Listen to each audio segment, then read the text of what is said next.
These guys have been doing shows since 1946, and that's amazing. I just found that out the other day, and it's incredible. Between this show and the Del Mar show, there's going to be over 600 seminars that you folks can attend. If you're into saltwater fishing, if you're into freshwater fishing, calicos, sharks, free diving for lobsters, whatever it is that you're into, longshore, offshore, yellowfin, albacore, there's a seminar for you.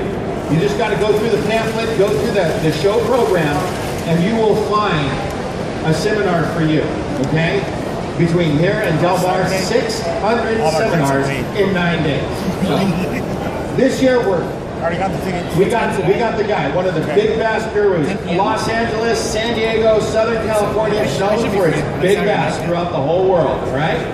And you guys down here have got some of the most phenomenal anglers, some of the concepts and theories that have been developed and refined right here in Los Angeles County are legendary, and they're worldwide concepts and knowledge, and guys do it today and they live by it. It's like the Bible of bass fishing for big bass.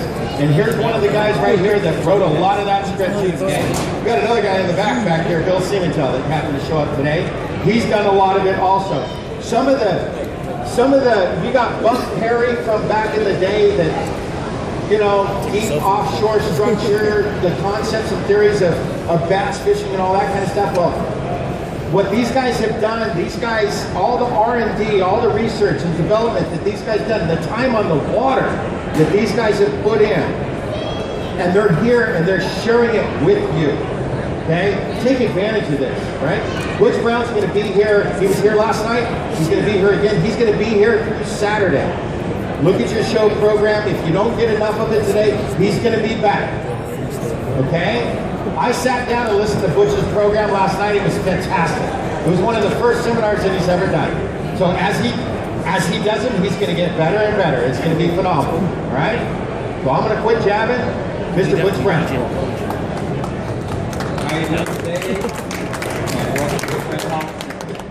Yesterday I winged it, and I thought I could remember everything that I wanted to remember, but today I wrote notes, so I might be a little bit better.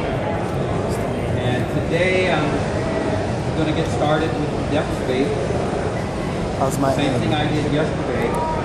Bait that I've been using for about 4 or 5 years now to catch big bass in our local lakes here in Los Angeles County.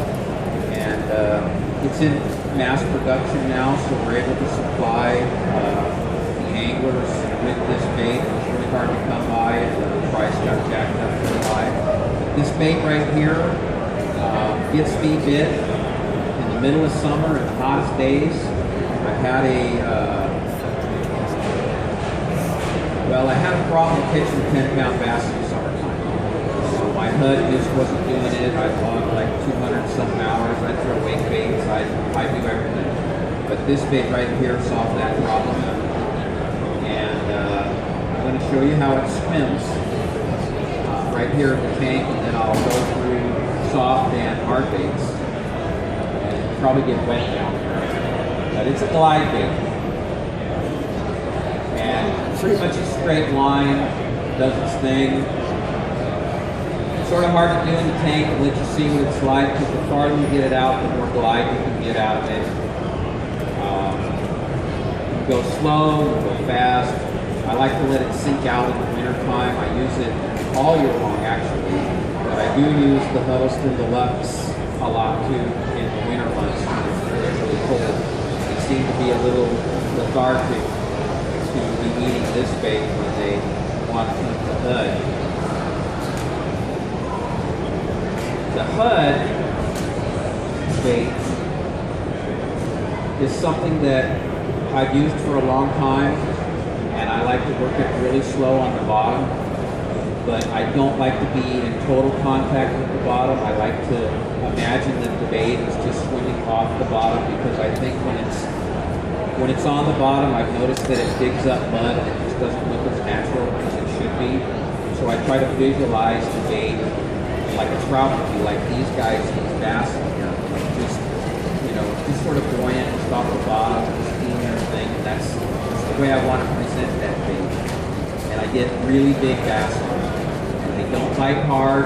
Usually it's just a little tick with both these baits. My big bass that I do catch, the keeners, they're really not, they really don't cream the bait and annihilate it like you would imagine. My retrieves, when it comes to the depths, you know, it varies. Like in the wintertime, I like to let it seep out in like 20, 30 feet of water. I like to throw it off the points and parallel the points. I don't like to throw it in on the points very often because I just suck the fish out. But what it does is it has drawing power. You know, you can see these big fish come up behind it. And you can't always get it to bite.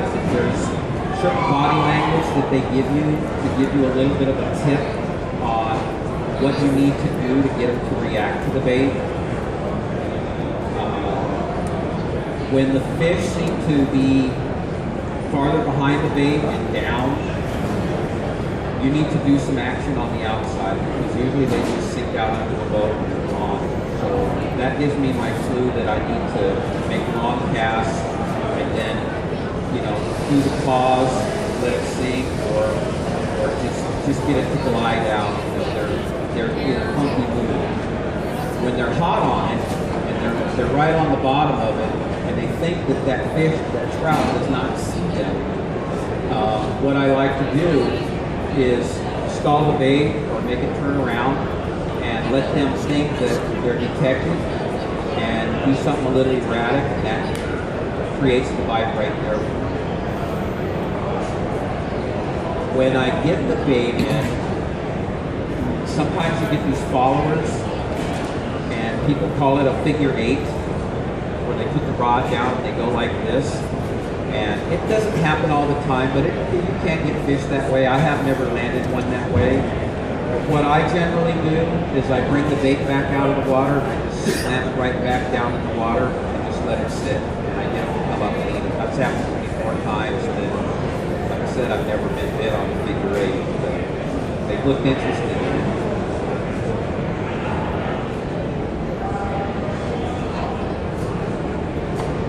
Rods and reels that I use on these, I like to use, just about everybody makes a really nice rod. It's 8 foot, heavy,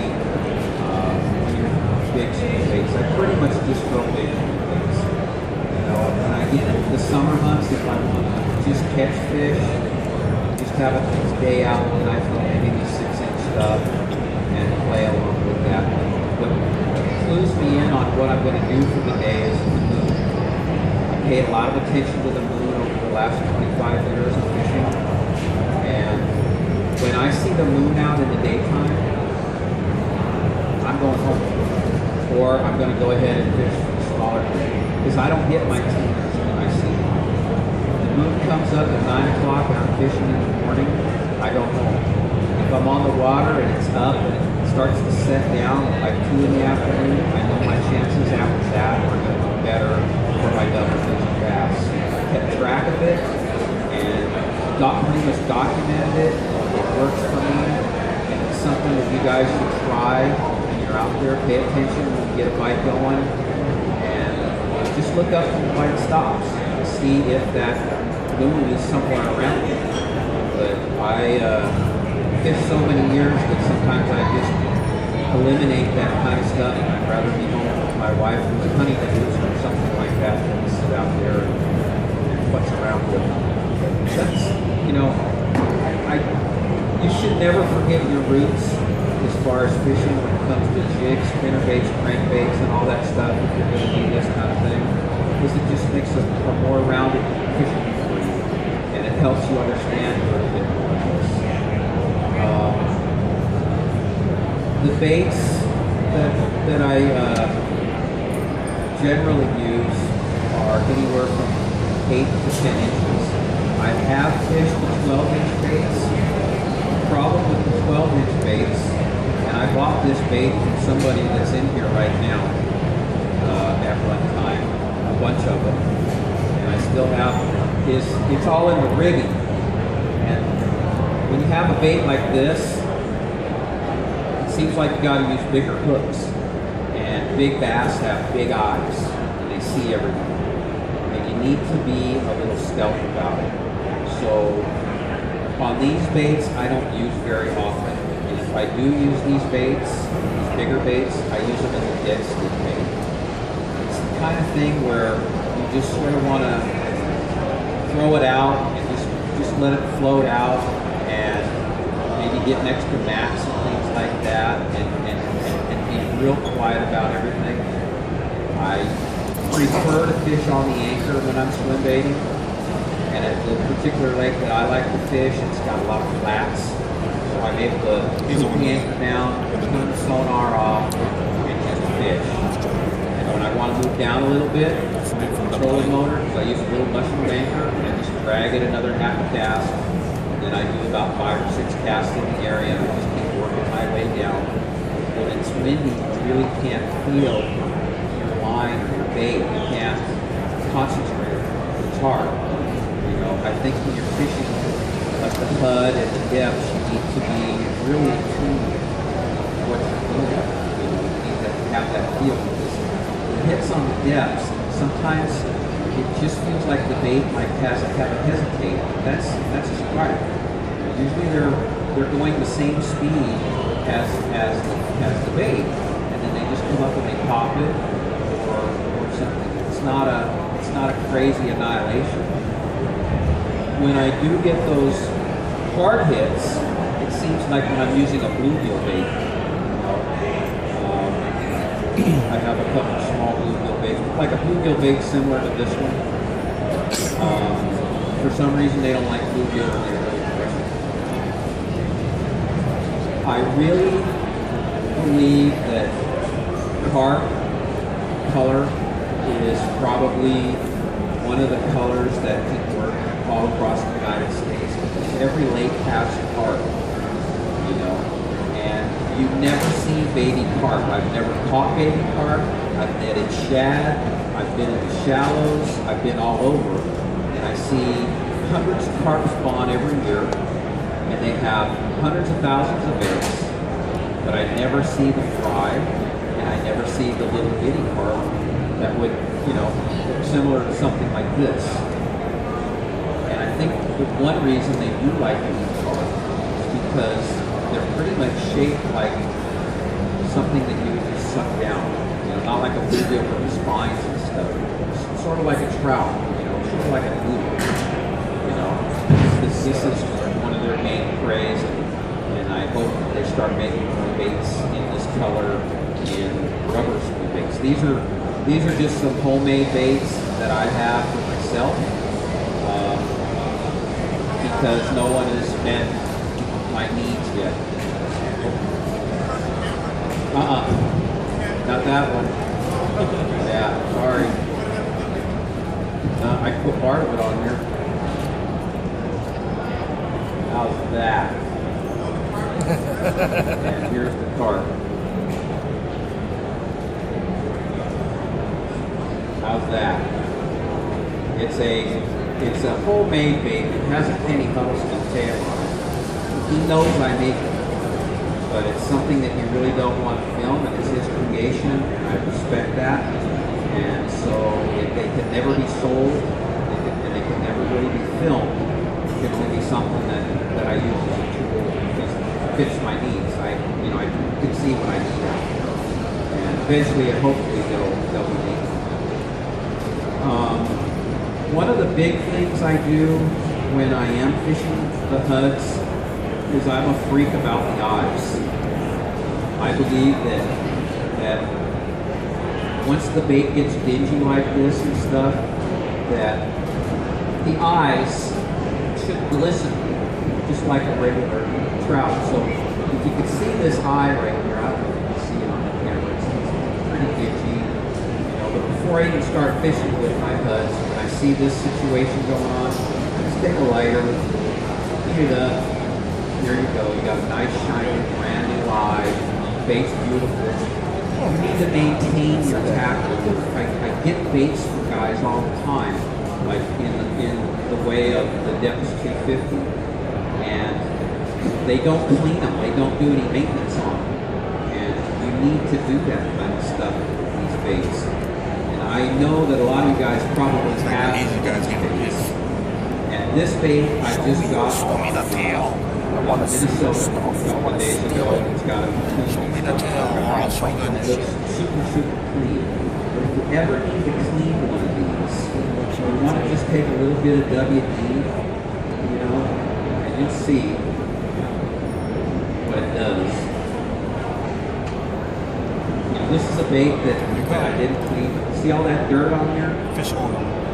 So WD You want for to get that off there. And it's a light oil, so you just, you know, it doesn't hurt the bait at all. You don't want to saturate it too much. So the sand, it sort of conditions it.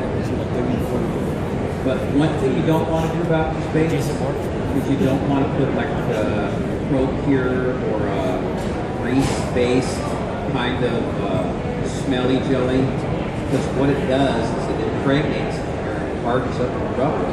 And here you got a $150 bait, or you paid $280 off of eBay, and the tail gets hard and cracks. And I get them every once in a while, and there's really nothing I can do to help the guy fix them. So no scent on these baits at all.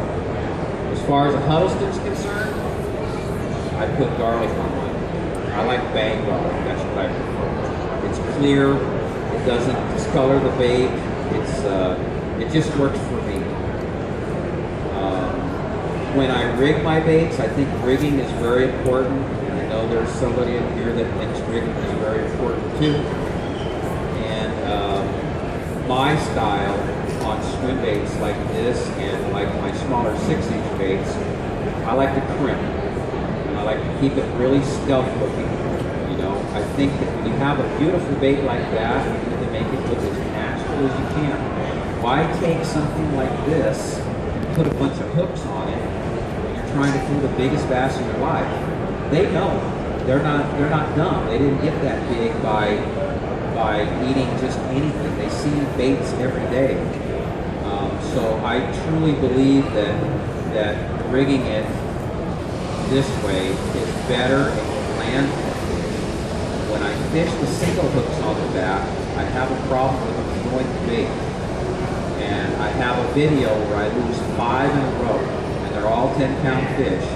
And I mean, I had them hooked up here in the corner, and I'd reach down to grab them, and they'd come up and they'd jump, and they'd throw the bait out.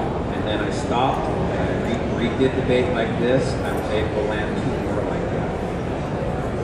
I paint my hooks to match, okay? I'm a little anal about that kind of stuff. I happen to like it to blend in with the back because I only look for big fish. I'm not thinking of smaller fish when I go fishing. I just enjoy the giants if I can get them. And I've been fortunate enough to catch a lot of them. You can see by the video they're just one after another after another. That's just a small smidgen of what I have in my video locker.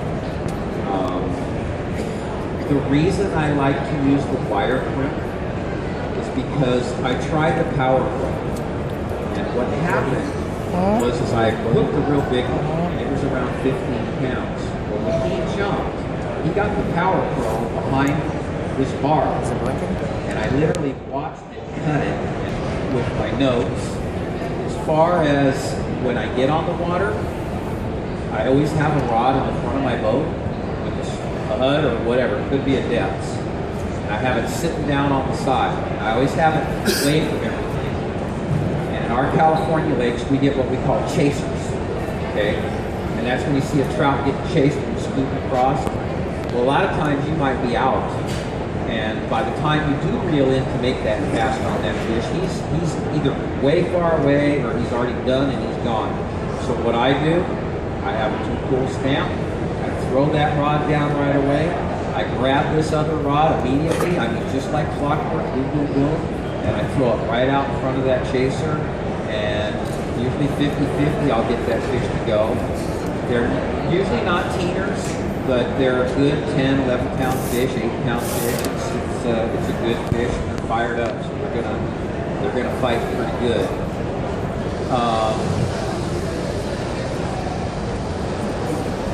Page here.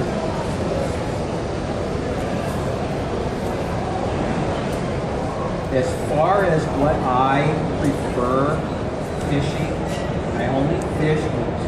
rods in my boat. That's all I go with. I usually only have a couple of lures. I have a HUD. If I'm looking for, when I'm talking to you, I'm not talking tournament fish. I'm not talking 8-pound fish. When I'm speaking to you, I'm speaking to you at what I relate to as 10-pound fish up. So when I go, that's what I'm looking for. But I take my HUDs, I take my depth slide swimmer, which I've done incredibly well on, and it's still going strong. When I want to fish the surface, I have a punker and I have the original Cascade wood bait. Those are my favorite baits of all time. That's all I need out there. But like I said, I don't leave my roots. If I want to have fun, I still keep in contact with the spinner baits and stuff. I have never in my life caught a fish on a drop shot. I've never tied a drop shot on, okay, because I fish swim baits. I have never caught a fish on a Cinco in my life, or if I ever tied one. And I don't bit. So any fish that you see pictures of me or in videos, they're not bit fish. And it's not because I don't think that bed fishing is that bad. I sort of don't like it, but I'm not a real hater. But I truly believe that the big bass you can catch off of the outside ledges. And I think that when you spend so much time in the spring looking in the shallows and looking at the beds, and you want to learn swim baits, you're missing out, because you can learn over those couple of seasons where those fish are and where they're hiding. And I'd rather know out of sight, out of mind. You know what I mean? I don't want to intentionally take one off of the bed. I'd rather know that I'm out in 20 feet of water coming off of a break or something and I get hammered. And obviously you can see they're big and fat.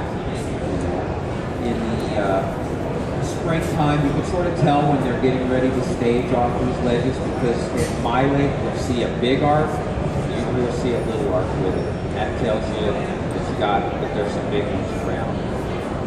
They're usually just off the bottom. That's coming into the spring. I've noticed that once in a while we call it a feeding mode. It's when you have them and the arcs are sort of down on the bottom. That's when I know I need to have my Huddleston gliding somewhere near the bottom.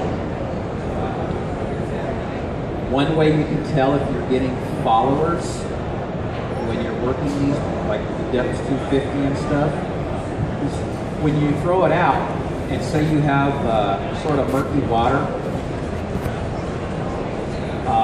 Like that. Look at your sonar. Okay, you're going to work the bait in. Okay, you can't see the bait. Okay, because the water might have what, 3 or 4 feet visibility. But what you do is every once in a while just put your sonar on, and when you get the bait up and you lift it out of the water, okay, you saw nothing. But you see nothing on the sonar except every time you're lifting your bait out of water, there's an arc going underneath it. And that's your clue. That means you're getting followers, but they're down and out. That means, like I said before, you got to do something out there. You are getting followed, you just can't see them. But every time you lift that bait out of the water, every 10 casts, there goes that line underneath about 6 or 8 feet under your boat.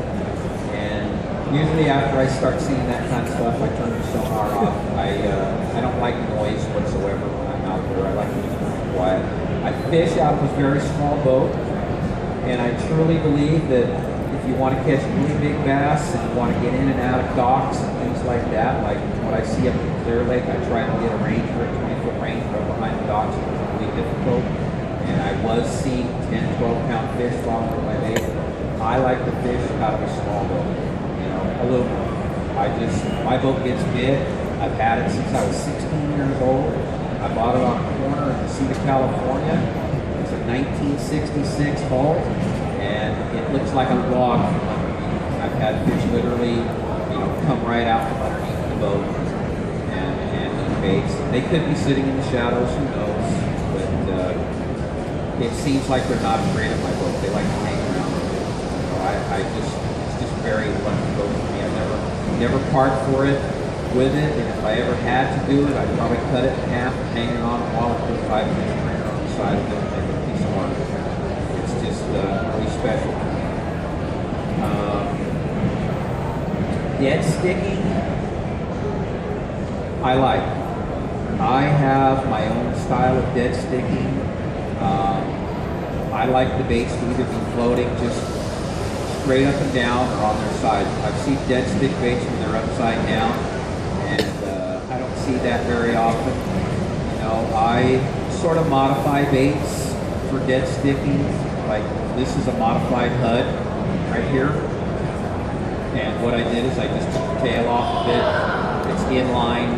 You know, the hook comes up on top. The guts are out of it, and it just floats straight up like this. And as it just ripples in there, everything just sort of works. But at my lake that I like to fish, I saw the biggest bass that I've ever seen in my life under this bait right here. And the problem is, you see them, and you see them start coming up to eat it, and it never fails. I always swing way before they eat it. So my rule of thumb when I'm dead sticking is I look the other way.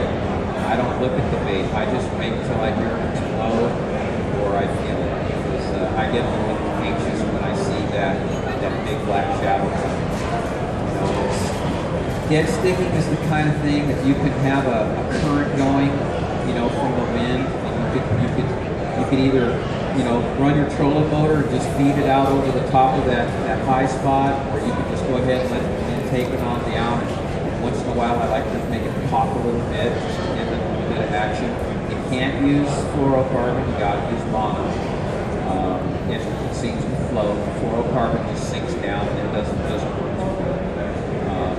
But dead sticking to me is a pretty neat thing.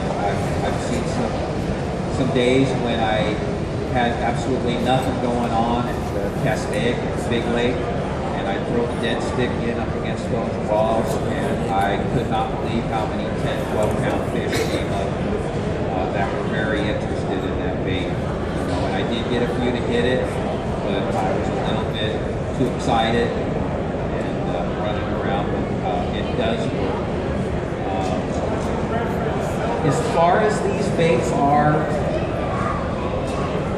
you need to keep them clean. You need to wipe them down. I